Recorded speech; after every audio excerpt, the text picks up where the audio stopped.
प्यारे बच्चों, जैन रोजगार क्लासेस में आप सबों का स्वागत है। आज हम फिर कोडिंग डिकोडिंग्स के कुछ नए क्वेश्चंस को लेकर आपके सामने आए हैं, जिसमें हम ये बताएंगे जो क्वेश्चंस है वह किस पैटर्न का है और कैसे एसएससी के एग्जामिनेशन में पूछा जाता है। आज इसी पर चर्चा करेंगे।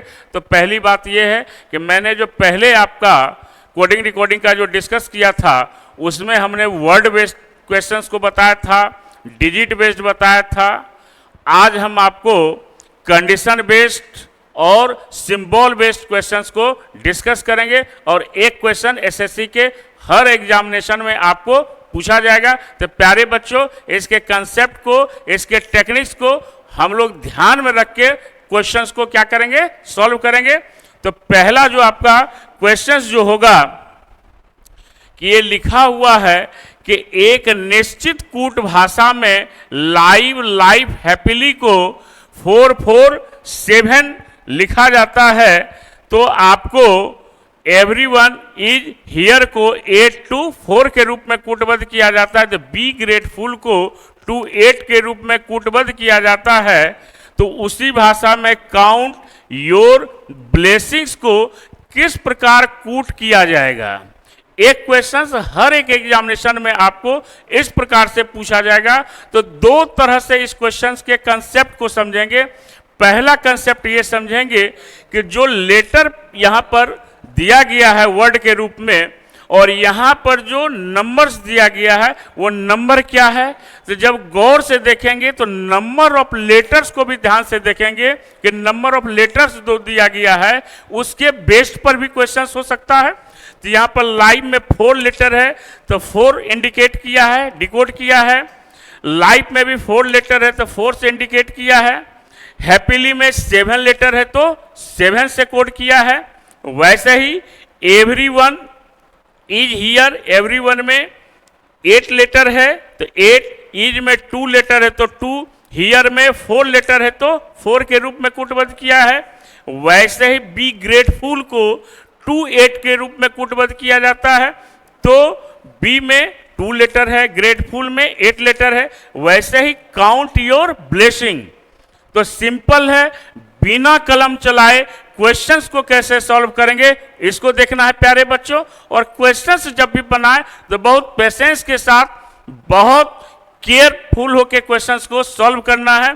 तो आप देखिए यहीं पर इसका आंसर हम कर देते हैं, क्योंकि यहाँ पर नंबर ऑफ लेटर्स के आधार पर डिकोड किया है।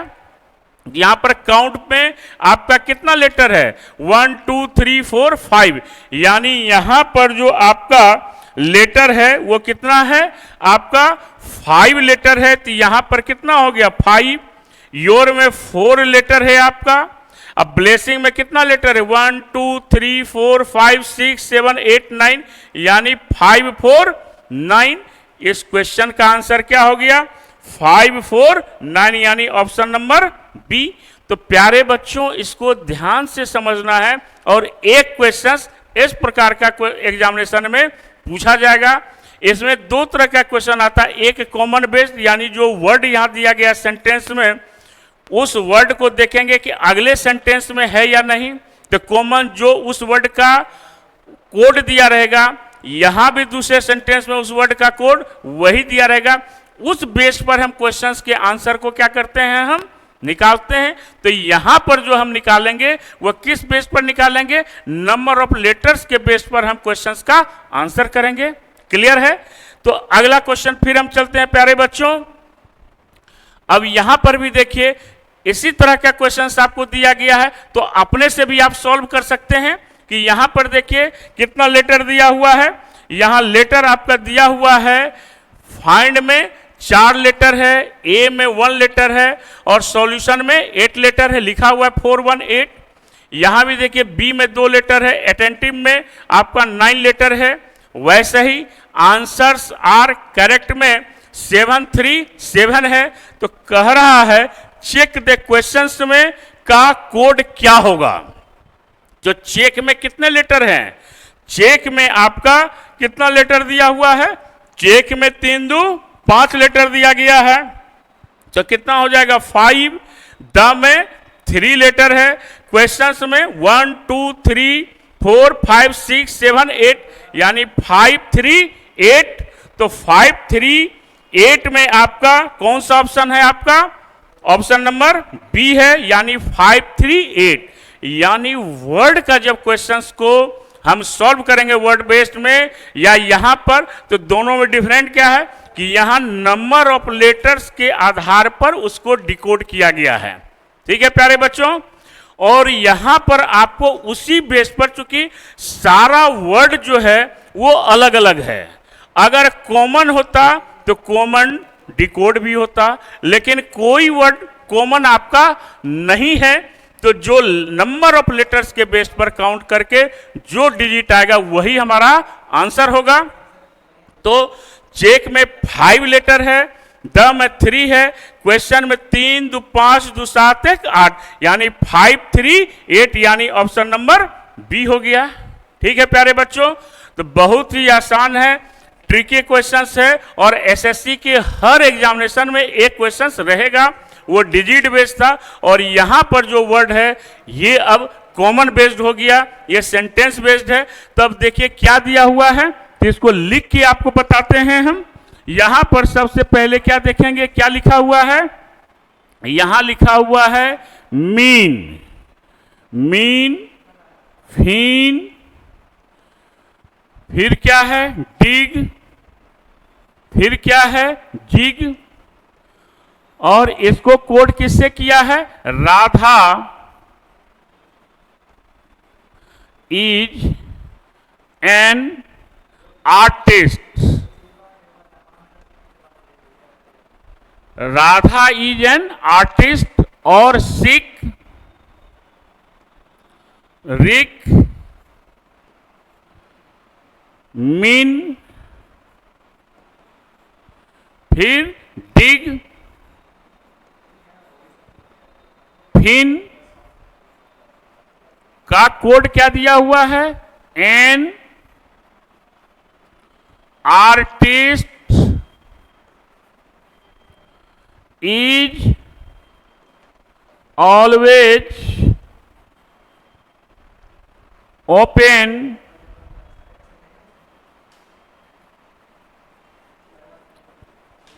माइंडेड। ठीक है, अब इसी वर्ड से हमको कॉमन निकालना है, और कोड किसका पूछ रहा है? राधा वर्ड का कोड आपसे पूछा है। किसका पूछा है? राधा का।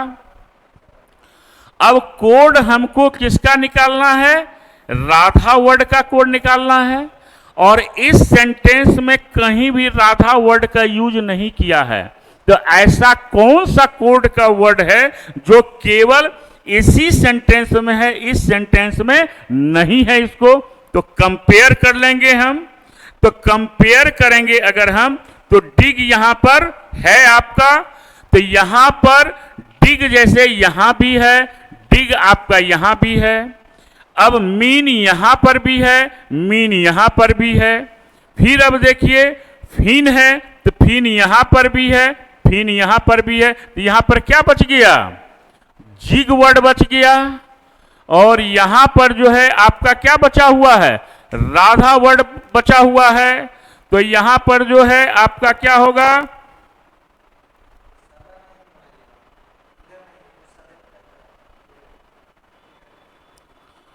अब जो है यहां पर अब आप देख लीजिए कि मीन फिन डिग जिग, राधा इज एन आर्टिस्ट, तो राधा का कोड क्या हो गया? जिग हो गया, यानी ऑप्शन नंबर 4 हो गया। तो ये कॉमन वर्ड को लेकर चलना है। क्लियर है? तो अब आगे के क्वेश्चन में भी इन्हीं बातों को ध्यान में रखते हुए क्वेश्चंस को क्या करेंगे हम? सॉल्व करेंगे हम। अब आपका आता है कि टिम डिम किम, क्या दिया हुआ है? टिम डिम किम। अब यहां देखिए दिया हुआ है आपका, किस वर्ड का दिया गया है? तो यहां पर दिया गया है, अब यहां पर देख लीजिए टिम,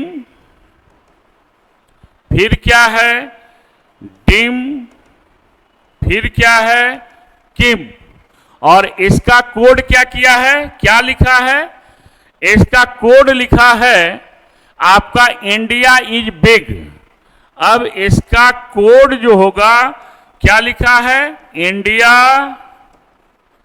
इज, क्या दिया हुआ है, India is big, India is big. अब फिर किसका लिखा है, फिर लिखा हुआ है आपका कि डिम जिम किम सी रिम, यानी डिम, फिर क्या लिखा है, जिम, फिर क्या लिखा है, किम, फिर क्या लिखा है, सी, फिर क्या लिखा है, रिम।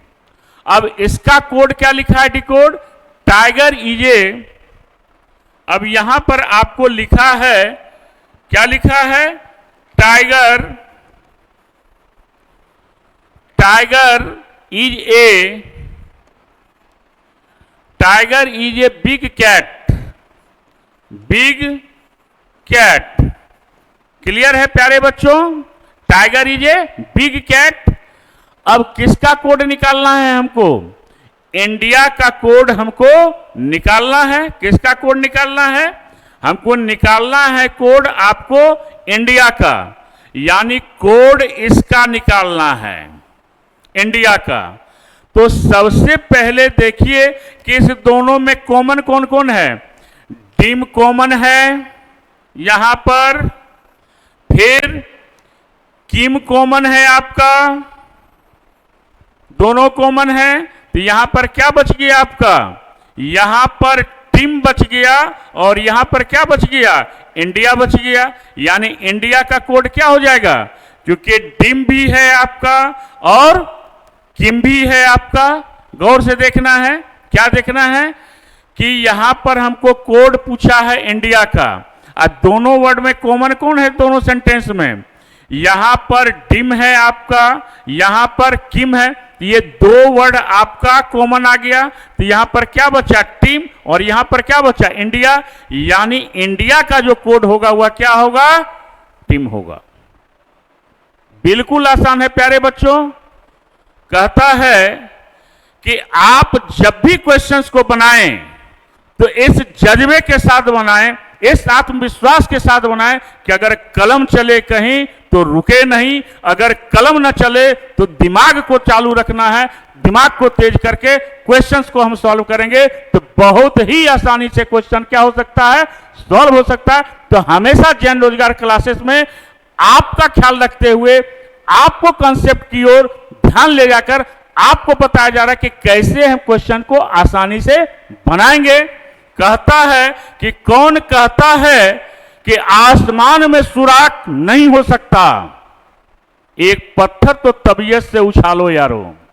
तो कोई ऐसा क्वेश्चन नहीं है कि अगर आपने उस क्वेश्चन पर दिल लगा लिया तो क्वेश्चन आपका सॉल्व नहीं होगा, बशर्ते कि उस क्वेश्चन के साथ आपका क्या हो, प्यार हो। और जब प्यार होता है तो अपने आप आपका क्या होगा, सफलता मिलना ही मिलना है आपको। ये प्यार इस क्वेश्चन के साथ आप कंसेप्ट के रूप में इसको अगर लेकर चलें और कंसेप्ट को ध्यान में रख के चलेंगे तो कोई भी क्वेश्चन आपका सॉल्व हो जाएगा। तो इन बातों का हम लोग ध्यान में रखेंगे। तो इस प्रकार से ऑप्शन नंबर 1 हो जाएगा। अगला क्वेश्चन इसी प्रकार का आपका है कि जिग फिग भिक का क्या दिया हुआ है, यहां दिया हुआ है जिग, फिर क्या दिया हुआ है, फिग, और फिर क्या दिया हुआ है, फिर दिया हुआ है भिक का। आपको क्या दिया हुआ है, कोड दिया हुआ है आई लव इंडिया, और फिर अगला क्या है आपका, अगला दिया हुआ है री डिग फिग लिक भिक, और इसका कोड क्या है आपका, इसका कोड दिया हुआ है I like culture of India, culture of India, यानी पहला का दिया हुआ है आई लव इंडिया, जिग फिग भिग का, और री डिग फिग लिख का भिग का दिया हुआ है I like culture of India.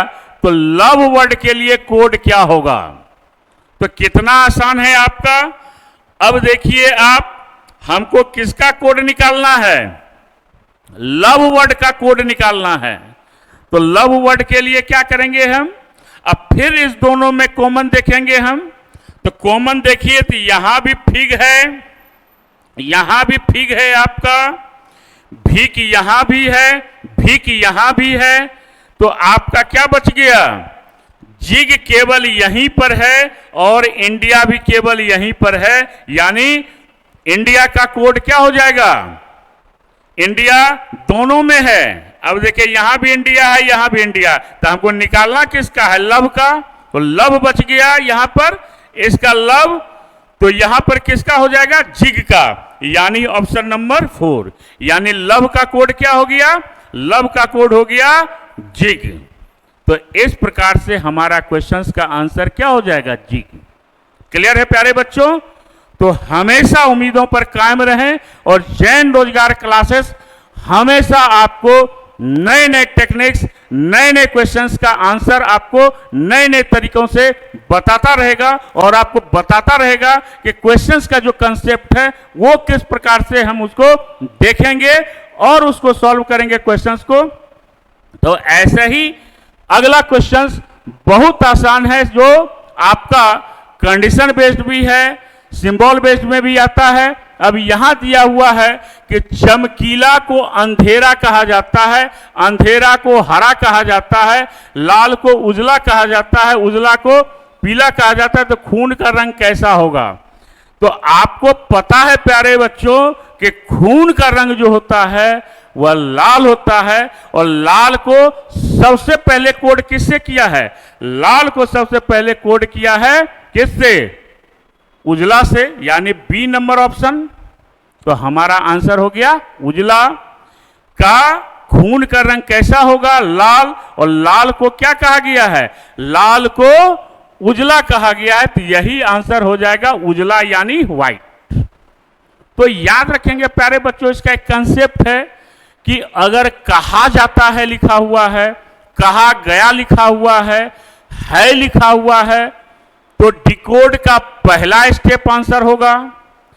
अगर आपका लिखा हुआ है ये किंतु या लेकिन, ये वर्ड तो यहां पर यूज होगा नहीं, मीन्स का यूज होगा अंग्रेजी में, तात्पर्य होगा हिंदी में, या अर्थ होगा, तो उसमें डिकोड का या कोड का पीछे का स्टेप होगा। अगर अर्थ है लिखा हुआ या तात्पर्य है तो पीछे वाला स्टेप आंसर होगा। अगर कहा जाता है, कहा गया है, तो आगे वाला स्टेप आंसर होगा। तो क्या याद रखेंगे हम? दो ही कंसेप्ट है, कहा जाता है, कहा गया है तो आगे का स्टेप, अगर तात्पर्य है या अर्थ है तो पीछे का स्टेप। अंग्रेजी में कहते हैं मीन्स, अर्थ या तात्पर्य को।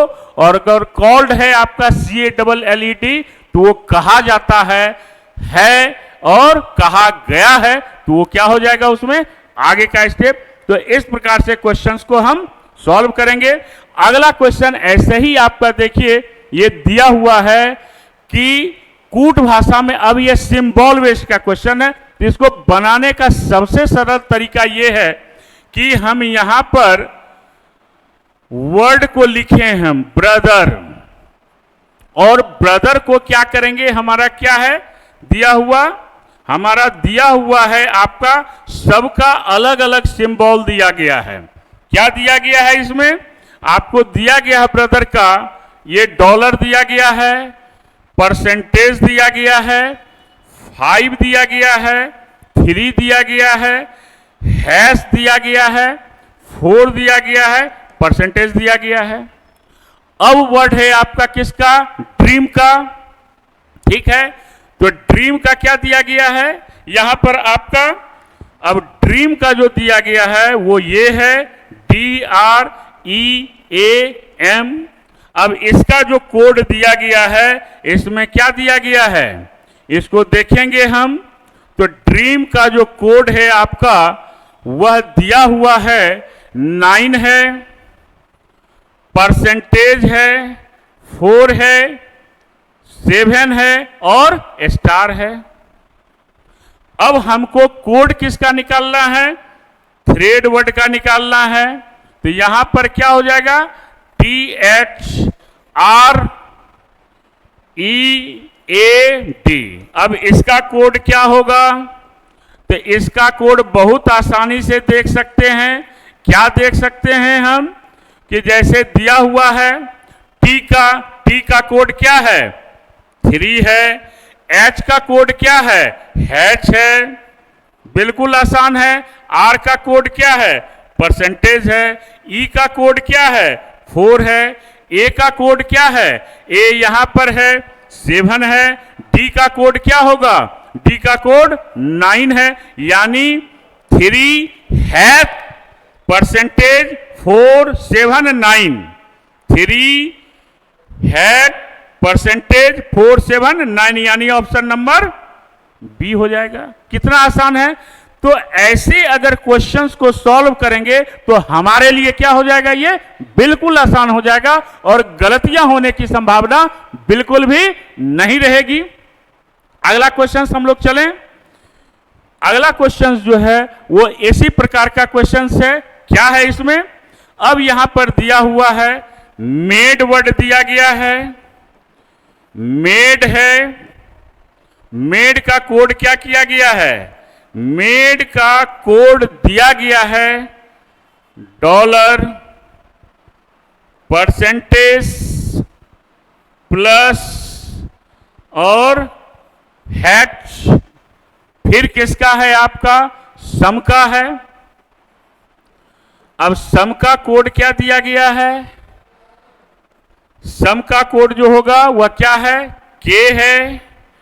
फिर क्या है, ओ का डिवीजन है, एम का $, है, ई का हैच हो जाएगा। और इस प्रकार से हमको किसका कोड निकालना है, डज का। तो डज का कोड क्या हो जाएगा, यानी DOES का कोड क्या होगा, बिल्कुल देखिए डी का कोड क्या हो जाएगा, डी का प्लस है, ओ का डिवीजन है और ई का कोड क्या है, हैच है। और एस का कोड क्या है, के है। तो यानी प्लस आपका डिवीजन, हैच और के, यानी ऑप्शन नंबर ए हो जाएगा आपका। तो कितना आसान है आपका। तो कोई भी क्वेश्चंस को अगर हम सॉल्व करते हैं तो हम इन बातों का ख्याल रखेंगे कि जो लेटर दिया गया है और उसके सामने जो सिंबल दिया गया है और अगला वर्ड अगर उसी वर्ड से लिया गया लेटर है उसमें, तो उसी लेटर का डिकोड हम वहां पर हूबहू रखेंगे ताकि क्वेश्चंस को बनाने में हमको दिक्कत ना हो। और यही कंसेप्ट भी आपका है। और एक क्वेश्चन प्यारे बच्चों ये आता ही आता है सिंबल में, तो इसको ध्यान में रखेंगे। और इस प्रकार से हमारा क्वेश्चन जो है वो क्या होगा, सॉल्व होगा। और फिर क्वेश्चन आता है आपका कि काला का अर्थ उजला है, उजला का अर्थ लाल है, लाल का अर्थ पीला है, पीला का अर्थ नीला है, नीला का अर्थ हरा है एवं हरा का अर्थ पर्पल तथा पर्पल का अर्थ नारंगी है। तो स्वच्छ आकाश का रंग कौन सा होगा, तो ये पता है हमको क्या कि स्वच्छ आकाश का रंग जो होता है वह नीला होता है। कैसा होता है, नीला होता है प्यारे बच्चों। और यह भी याद रखना है कि नीला होता है स्वच्छ आकाश का। तो हमने अभी बताया था कि जब ऐसा क्वेश्चन आए और अर्थ यानी अंग्रेजी में मीन्स हो या तात्पर्य हो, तो पीछे का जो स्टेप होगा वही हमारा क्या होगा, आंसर होगा। यानी यहां पर अर्थ जो नीला हुआ आपका, तो स्वच्छ आकाश का कलर नीला है और नीला से पहले आपका क्या दिया हुआ है, पीला। तो हमारा आंसर हो जाएगा डी यानी पीला। कितना आसान है। तो प्यारे बच्चों, हमको ये ध्यान में रखना है कि क्वेश्चंस मेरा जो पूछा गया है वह किस प्रकार से पूछा गया है और क्या पूछा है, इसी को ध्यान में रखेंगे। अगर आपका दिया गया है, कहा जाता है, कहा गया है तो आगे का स्टेप, अगर अर्थ है, तात्पर्य है, मीन्स है, तो पीछे का स्टेप। और इस प्रकार स्वच्छ आकाश का रंग नीला होता है और नीला से पहले आपका पीला लिखा हुआ है, इसलिए आकाश का रंग जो होगा वह क्या होगा, पीला होगा। प्यारे बच्चों, अगला क्वेश्चन जो है, अब देखिए ये है कि अगर कलम टेबल है, टेबल पंखा है, पंखा कुर्सी और कुर्सी छत है, तो निम्नलिखित में से व्यक्ति किस पर बैठेगा। तो हमको आपको सबको पता है, क्या पता है कि व्यक्ति किस पर बैठता है, कुर्सी पर।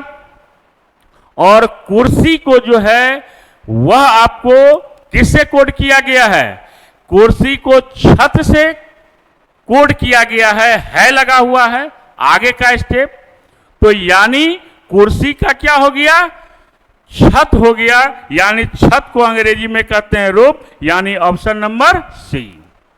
और इस प्रकार से क्वेश्चंस हमारा क्या होगा, सॉल्व हो जाएगा। इसी प्रकार क्वेश्चंस को हम जब भी सॉल्व करें तो इन बातों का ध्यान में रख के चलें कि क्वेश्चंस को जब बनाएं तो पूरे कंसेप्ट के साथ हम पढ़ें। तो हमने अभी तक आपको कोडिंग डिकोडिंग की सभी जानकारियां, पूरी जानकारियां हमने आपको दी है और इसी विश्वास के साथ हमने आपको बताया है ताकि आप उसको ग्रहण करके, क्वेश्चंस को समझ करके आप उस पर प्रैक्टिस करेंगे तो क्वेश्चंस आपका निश्चित तौर पर गारंटी के साथ आपका सॉल्व होगा। केवल मेरी छोटी छोटी बातों को ध्यान में रख के क्वेश्चंस को आपको क्या करना है, सॉल्व करना है। कोई भी ऐसा क्वेश्चन प्यारे बच्चों नहीं है जो आपसे सॉल्व नहीं हो सकता है। और उसको सॉल्व करने के लिए दो तीन चीजों का और भी ख्याल रखें। सबसे पहला काम है आपका कि आपको पेशेंस रखना होगा कि क्वेश्चंस जब भी पढ़िए तो उसको समझ के साथ पढ़िए और जब समझ जाएंगे आप, फिर आप उसके कंसेप्ट को देखिए कि उस क्वेश्चन को सॉल्व कैसे किया जाता है।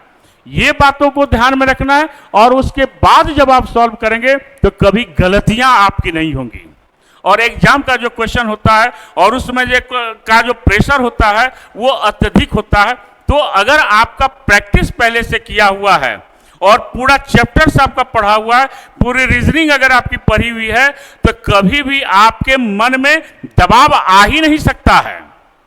तो दबाव ना आए इसके लिए हम क्या करेंगे, हम क्वेश्चंस का कंसेप्ट के साथ प्रैक्टिस करेंगे। इसलिए हमने कहा है कि सबसे पहला काम है कि जब हम प्रतियोगी परीक्षाओं की तैयारी करते हैं तो पहला काम होता है कि आप कंसेप्ट को लें। पहला होना चाहिए कंसेप्ट, फिर एक्यूरेसी, और जैसे ही कंसेप्ट होगा आपकी एक्यूरेसी बढ़ेगी और फिर आपका स्पीड। अगर कंसेप्ट और एक्यूरेसी नहीं है तो फिर उस स्पीड का कोई मतलब नहीं रह जाता है। तो यह भी जरूरी आपका है। इसलिए देखिए यहां पर लिखा भी गया है कि कोशिश ऐसी करो कि हारते हारते कब जीत जाओ पता ही न चले। तो कोशिश से कभी भी अपने आप को अलग ना रखें। अगर कोशिश करते रहेंगे तो जिंदगी में कभी हार नहीं सकते हैं, है ना। आपको अटल बिहारी वाजपेयी जी की कविता, क्या हार में क्या जीत में, किंचित नहीं भयभीत में, कर्तव्य पथ पर चलते रहो, ये भी सही वो भी सही। तो कर्तव्य पथ अगर आपका सही है, आपका डायरेक्शन सही है, तो आपको जीवन में सफल होने से कोई रोक नहीं सकता है। जीवन में सफल होने का पहला मूल मंत्र है कि अपने आप को सबसे पहले आप डिसिप्लिन बनाएं, आप शिष्ट बने। अगर आपके पास डिसिप्लिन है, अगर आप डिसिप्लिन होकर कोई कार्य करते हैं तो आपके अंदर नैतिक बल होता है। और जब नैतिक बल होगा तो कोई भी कार्य करेंगे तो आपका माइंड हमेशा पॉजिटिव रहेगा और पॉजिटिविटी के लिए क्या चाहिए कि आप हमेशा अच्छी चीजों को सोचें, और जब अच्छे विचार आपके मन में आएंगे तो आप जो भी कार्य करेंगे वह कार्य भी आपका क्या होगा, अच्छा होगा। तो सफलता जीवन में ऐसे ही नहीं मिलती है। आप किसी भी सफल व्यक्ति से आप अगर उनके विषय में अगर जाने तो उसके पीछे जीवन का एक लंबा संघर्ष होता है, और उस संघर्ष के पीछे ही उसकी सफलता की कहानी छिपी हुई होती है। तो सफल होने के लिए जीवन में आपको संघर्ष करना पड़ेगा, और उस संघर्ष में भी आपको क्या रहना होगा, पॉजिटिव रहना होगा। आपको धैर्य के साथ आपको काम करते रहना पड़ेगा। जीवन में बहुत सारे रास्ते हैं, बहुत सारे वर्क हैं, तो आप जिस क्षेत्र में जाते हैं, जिस कार्य में आप लिप्त होते हैं, अगर उसमें ही मन लगाकर हम अगर कार्य करें तो कोई भी क्षेत्र आपके लिए बेहतर है। लेकिन यहां पर हम लोग प्रतियोगी परीक्षाओं की तैयारी करते हैं। हमारे जीवन में एक सपना होता है, हर बच्चों को होता है कि हमको एक सरकारी नौकरी हो। हर माता पिता का सपना अपने बच्चे के पीछे होता है, और हर माता पिता ये सोचते हैं कि हमारा बच्चा वो बेहतर करे जीवन में, एक अच्छे आदमी के तौर पर, एक अच्छे मनुष्य के साथ साथ एक अच्छी नौकरी भी उनको हो। ये हर माता पिता का सपना होता है। तो उनका त्याग आपके जीवन में होता है। अब आप कैसे उसको पॉजिटिव डायरेक्शन में लेके चलेंगे ये आप पर निर्भर करता है। तो आप किसी भी चीज को सोचें, किसी भी कार्य को करें, तो आपका अपना विवेक, वह भी स्व विवेक, उसके लिए सबसे जरूरी है।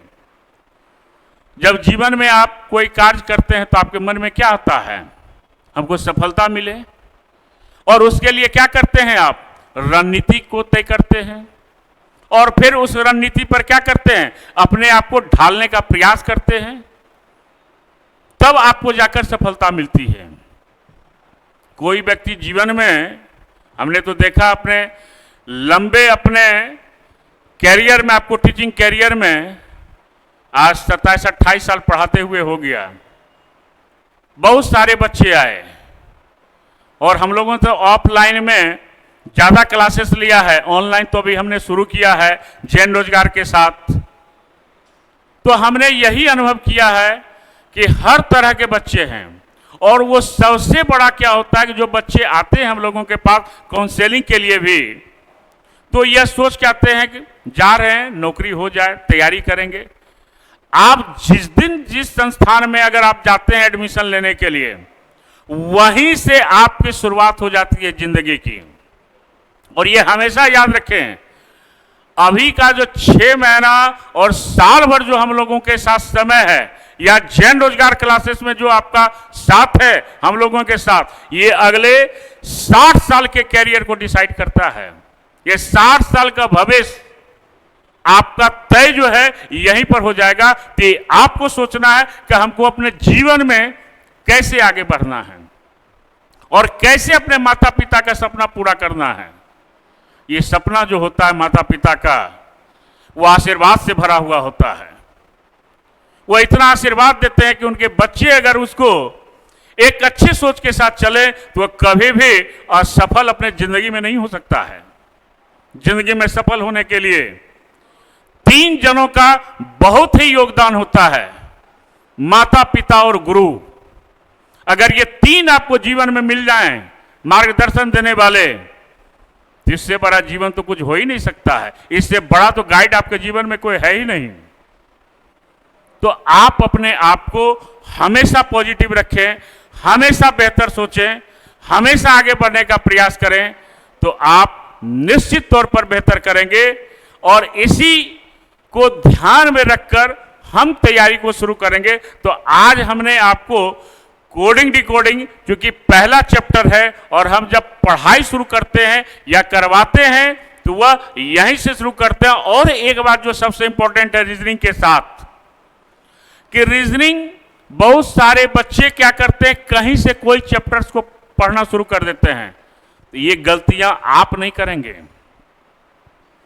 वह कोडिंग डिकोडिंग पहला चैप्टर है, जहां से रीजनिंग को अगर आप शुरुआत करते हैं तो कंसेप्ट बिल्कुल आपका क्लियर होते चला जाएगा, क्योंकि हर सब्जेक्ट का अपना एक नॉर्म्स होता है कि हमको कैसे पढ़ाई करनी है। कहीं से कोई चैप्टर अगर पढ़ लेंगे तो कभी भी आपका कंसेप्ट क्लियर नहीं हो सकता है। तो कंसेप्ट क्लियर के लिए क्या होना चाहिए? आपकी तैयारी जो होनी चाहिए वह पॉजिटिव होनी चाहिए, तय समय के अंदर होना चाहिए। और इस रणनीति पर अगर चलेंगे तो जीवन निश्चित तौर पर हमारा क्या होगा? बेहतर होगा। तो पढ़ाई और इन बातों का भी ध्यान में रखना, और नेगेटिव लोगों से कभी जीवन में ना मिलें। वैसे लोग आपके जीवन का उदाहरण नहीं होना चाहिए जो जीवन में केवल कल के भरोसे छोड़ देते हैं, या देखा जाएगा, किया जाएगा, हो जाएगा। वो आपको जीवन में आपको बढ़ने से रोकते हैं ये सेंटेंस। जीवन में अगर बेहतर करना है तो आपके सामने एक सबसे अच्छा उपाय है कि आपके मन में जो लक्ष्य है उस लक्ष्य के पीछे आप लग जाइए। जब आप लग जाएंगे तो निश्चित तौर पर आप सफल हो जाएंगे। तो इन चीजों को ध्यान में रखेंगे, और फिर हम अगले क्लास में फिर आपसे मुलाकात होगी एक नए चैप्टर के साथ, नई चीजों के साथ। फिर हम देखते हैं आगे। धन्यवाद। आज का क्लास यहीं पर हम जो है इसी जगह हम एंड करते हैं, और फिर अगले दिन मिलते हैं। जय हिंद, जय भारत, जय।